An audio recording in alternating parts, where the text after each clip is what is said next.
شوفوا يا شباب، هذا مكيف صحراوي، تقنية سعودية وصناعة سعودية وأفكار سعودية وإبداع سعودي، أهنيهم والله صراحة.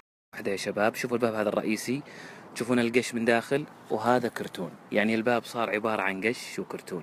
فيها الماء ويبدأ يبرد بالمكيف. حلو. هذا الفلتر، هذا فلتر خارجي عبارة عن ألمنيوم وكرتون. الفلتر هذا يمنع دخول الغبار ويحمي البدي ويقلل تبخير الماء ويقلل التمليح. 4 مواصفات كذا من المكيفات أول انتهت بهالمكيف هذا كمبرسر تبريد يبرد حوض الماء ويطلع لكم هواء بارد وقت رطوبة وقت حر. هذا أبو علي الله يعطيها العافية، والله ما قصر، أغنانا عن يا شيخ أسبلت وطقة أسبلت خلاص. أو يشتغلوا ما شاء الله عليهم.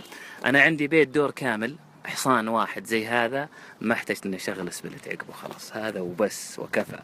كيف هذا حل كثير من مشاكل المكيفات الصحراوية، قلل تبخير الماء، قلل التمليح، صار اقتصادي، أقل صيانة، اقتصادي كهرباء، اقتصادي ماء، وجودة وشغل مرتب.